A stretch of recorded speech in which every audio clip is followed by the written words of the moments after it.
One of the biggest things that plagues our beloved Dragon Ball community is this sort of selective interpretation. I've been noticing a lot since I've been a fan of Dragon Ball for a very long time. I've been a fan of Dragon Ball for almost like 20 years, I would say.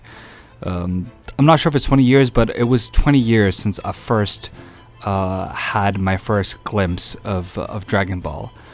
And ever since then, I fell in love with the show, obviously. But for the Dragon Ball community, I've been part of it since 2011, and I've been one of those people. Like before I had my YouTube channel, I used to be simply the guy who comments on every YouTube video. Like I used to be subscribed to Quaman, I used to be subscribed to Rhymestyle, just all the even these guys are all before Geekdom.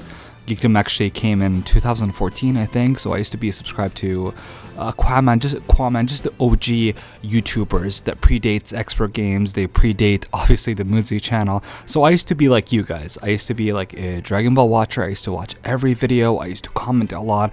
I used to debate like intensely with people. Like I used to have these like keyboard warrior moments with the Dragon Ball when it comes to like, oh, which character is better, or who's stronger, people correcting me correcting people. So that really shaped what sort of fan I am. And because of that, I've noticed a trend of people. The trend of people have changed ever since Dragon Ball Super have been introduced. But one thing has never changed ever since I've been in the Dragon Ball community, is that people want to interpret the show however they want to interpret the show. For example, like one of the biggest debates that plagued our community was, when did Vegeta achieve Super Saiyan 2 for the first time? You guys know that I made, if you watch the MoodZi channel, the original MoodZi channel, you would know that I debunked this on several occasions, that the Daizenshu says that Vegeta has achieved Super Saiyan 2 by himself, by harsh training.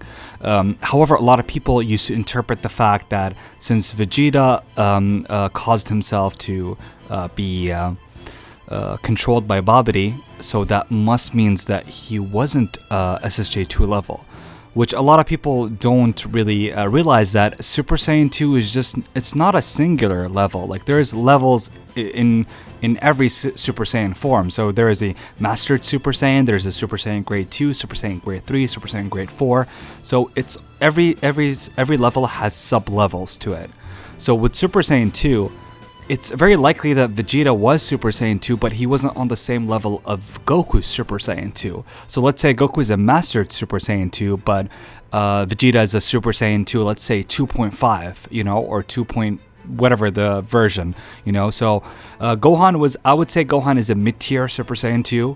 Goku and Majin Vegeta were high class or high tier Super Saiyan 2.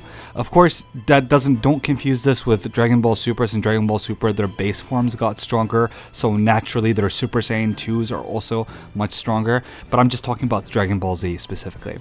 So this sort of selective interpretation has carried on to the Dragon Ball Super era. Is that a lot of fans, they watch specific moments and they just don't care what you have to say, and they just want to interpret the show however they want to interpret it. Some people go two ways. Some people go through the route of trying to downplay each moment. Like there's this YouTuber called King of Lightning. I think it's King of Lightning. Sorry, I'm really bad with names, guys. But this guy he's a huge Superman fanboy. So he reviews Dragon Ball Super, and I remember watching one of his reviews, and oh my god, the cringe is real. Like, this is not an attack to people who support Superman. This is not me trying to be like, Goku versus Superman debate. I'm just telling you a story about how people will interpret things how they want to interpret it based on their own biased opinion. So when he was reviewing the Battle of Gods movie, and he was adamant on the fact that, continuously talking about how Whis' staff, like the reason why Whis is FTL is because he's using the staff, and Dragon Ball characters cannot be FTL. He was just going over and over and over again, and I was watching the video, I was like, bro, I'm just trying to see your opinion on the Dragon Ball show. I want you just to review the episode or review the movie or whatever.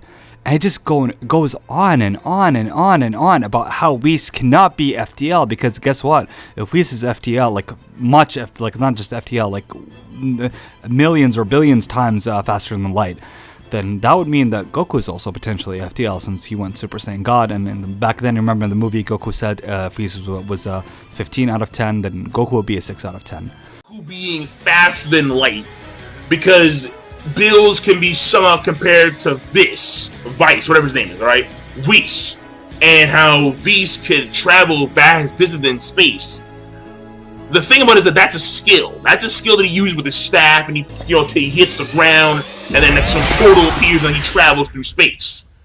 But this is much stronger than Bills, because we see at the end of the movie, so obviously he's stronger. But that's a skill. Just how instant transmission is a skill to move from point A to point B in an instant, this is a skill where he can move vast distances in space. So obviously Goku in any form is not FTL. Duh. That's very obvious. That's very obvious now. When you see the movie, it's completely obvious. So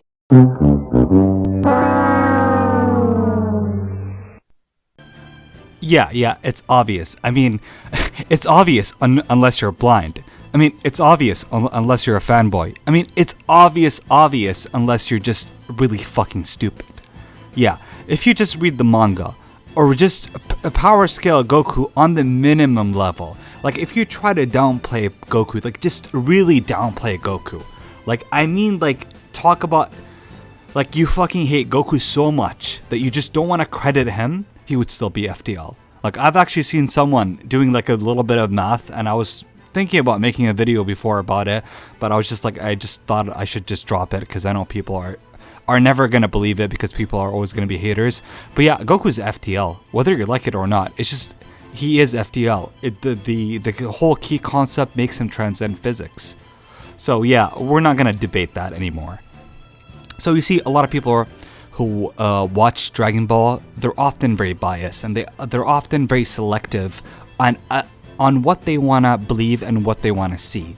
So some of them really omit some of the information just to satisfy their own agendas, and it's really sad to see. And this is not only exclusive to people who are Dragon Ball downplayers, this is also in our community. Ever since Dragon Ball Super aired, there has been this constant hunger for all the fans. I don't know if it's because of Screw Attack, what they did with Goku and Superman, how they downplayed him, or is it because people hate GT so much that they just cannot accept the fact that maybe, potentially, Super Saiyan 4, Goku might be stronger, that they need to attach any sort of feat or anything they can like grasp upon. Like they're trying to like grasp on like just straws at this point. Anything they could have used back then to try to prove and further their agenda and try to satisfy what they believe. So there was this scene that I legitimately cannot believe this. Like, I'm not gonna name drop the YouTuber because he's part of our community, but there's this YouTuber that was trying to say that Taguma, and I hope I didn't say his name wrong, because like I actually forgot what the pronunciation was. But anyways, I think it was Tagoma or Taguma. But anyways, Taguma, remember when he got hit in the nutsack by Gotenks Super Saiyan 1? It was a comedy moment. Do you know that a lot of people took that moment as to say that Taguma is Buhan level? Like, he is Super Buu level. Just because the fact that he tanked a hit to the balls from Gotenks. Like, it's just really, oh my god, like I cannot understand these people. Like, I can understand what you're trying to do, but it just doesn't make sense from a writing perspective. For me, it makes more sense to say that Gotenks got weaker rather than saying Taguma is freaking Buhan level, which that's not what I'm trying to say. But the same thing when Piccolo lost from the other guy. I don't know what the fuck his name was, but the red guy. A lot of people said, oh, that he's also Majin Buu level, which also doesn't make sense. So this is again people trying to interpret what they want to interpret by ignoring the narrative reasons. They ignore the lines. Again, I'll concede to anything. Like, I'm not biased when it comes to these things. Like, I want to see Dragon Ball Super have like more impressive feats. I want to see Goku displaying really insane things, and he has displayed really insane, crazy things in Dragon Ball Super. I think when it comes to feats, Dragon Ball Super shits on Dragon Ball GT any day of the week, because Dragon Ball GT has no feats at all. Like, the only thing you can go is go on multipliers, and that's it. So it's just, however, it's just really frustrating when you see people desperately trying to cling on anything they could use just to further an agenda. And by that, when they do that, the problem when what they do that, which I have the biggest problem with, is that they spread false information. And that's my biggest gripe. Like, if you want to have an agenda, if you want to have an opinion, then it's fine. But if you're going to spread false information and try just to make baseless informations on baseless things and call it as fact, I think that's very frustrating to see. And this goes to many other things in Dragon Ball Super. I'm not going to talk about the apologetic people, like Dragon Ball apologists, because these guys, they piss me off more than anything in Dragon Ball. They piss me off more than the Dragon Ball haters, in fact. But what I'm trying to convey here is a lot of people are very selective with what they want to believe. And it's fine. It's really fine. But it's just a problem when you try to use that as a way to further an agenda and call it as a fact. So again, before you try to open your mouth and try to talk to other people, just understand what you're trying to talk about, because a lot of people might actually think you're talking legitimately, and they might take your word and start spreading it themselves. So again, there is no shame in admitting you're wrong. There's no shame in feeling that what you believed in Dragon Ball might not be incorrect, because a lot of people have this pride of that everything they believed of Dragon Ball is correct and everybody else is stupid. For example, a lot of people believe that Gohan never lost his mystic form, even though it was heavily implied and narratively has been shown, evident by what he was wearing and how he was performing in the Resurrection of F movie, that Gohan is no longer the fighter he is. And it makes sense that he can no longer access his ultimate form. So there is no reason for you to think he suddenly can stack Super Saiyan above Mystic form. It just doesn't make any freaking sense. And that's what frustrates me a lot, is that people are so convinced, oh, I'm convinced that Gohan can stack Super Saiyan over his ultimate form, therefore I cannot accept that Gohan is weaker. See how the logical fallacy or the sort of type of thinking that you have to deal with in Dragon Ball, and it causes a lot of aggression. And it's not their fault, to be honest, because the Dragon Ball Super, especially Dragon Ball Super in particular, has really awful writing. It's just awful. That's the truth. It's really awful when it conveys some like power, when it conveys the power scaling. So a lot of people fall victim to that.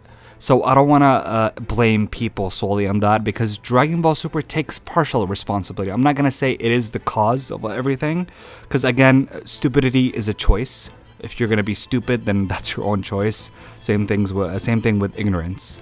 So yeah, that's just what I wanted to talk about with you guys. If you guys have anything you want to add to me, you can just tell me in the comments down below. And if you like this type of video, I can make more videos, just me discussing different topics. I can actually go in depth about it in the main channel if I want. Like, I can script an entire video, because all I'm saying right now is just unscripted things like that are in my head. So if you enjoyed this video, then please like, comment, and subscribe. And don't worry guys, I'm still working on my new video on the why does Goku wear blue in GT and Z. And yeah, I'm working on it. I'm trying to make it a little bit impressive, because I don't want it to be straightforward, because I think a lot of people know what the actual answer is. But I want to try to make it more analytical and just have more information to it. But anyways, guys, I hope you have a nice day. See ya.